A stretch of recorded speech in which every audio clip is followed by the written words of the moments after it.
Coming up, Paris when it sizzles. Accidents happen, but if it happens to you, our Pat Goss has some advice that will make it less painful.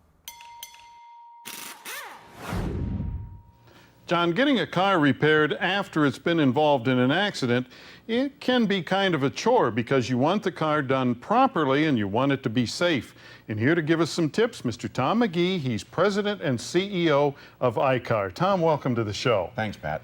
All right, tell us a little bit about iCar. iCar is the Inter-Industry Conference on Auto Collision Repair, and we provide training and curriculum to career and technical schools and colleges, the insurance appraisers and estimators, and collision repair businesses. Okay, so you're going to train the appraisers as well as the people that fix the cars. Absolutely. Understanding what's wrong with it, how to repair it, and what that vehicle can have done to it's an important aspect of getting the estimate right so we know what parts to order and what's going to be done to that car before we start the repair.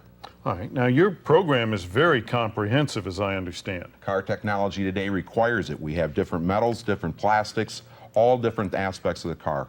We got different construction methods. It all requires different training programs. And you cover the different systems on the car as well. Absolutely. When this car is involved in a collision, we've got steering systems, suspension systems, electrical, mechanical, as well as a structural paint and corrosion protection. Okay, now we have two cars. The blue one's lightly hit. The black one, well, it's hit a bit harder. Give us a couple of pointers here on both cars. When you look at this car, it may not even appear to be damaged, but this area here on the structure, we've got 3mm tolerance on today's cars. Lexus here, you can see we've got different airbags coming out of the side as well as in the front. Structure on the bottom is affecting the floor. It all needs to be back in the proper alignment, so involved in another collision, it's going to react properly. Airbags will deploy the same time they did originally. So both cars would need a trained technician to make them safe again? Yes, absolutely. Okay, now how does this apply to the end user?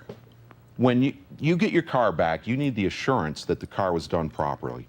It may look right on the outside, improper welding, your airbag may not deploy if it's involved in another collision. Okay, and welding is part of the curriculum and different types of welding too. We have different welding qualification tests as well to measure the technician's ability to weld both on steel and aluminum. What does the consumer look for? I would look for the iCar Gold Class Professionals designation on a collision repair business. And it may be different certificates of training on a wall that they may hang, as well as an outdoor sign that we provide to them. All right. If somebody wants to get more information, where can they do that? I would go to iCar's website, and we have a directory there that you can search of different businesses in your local area. Tom, thank you. Thank you. And if you have a question or comment, write to me. The address is Motor Week, Owings Mills, Maryland,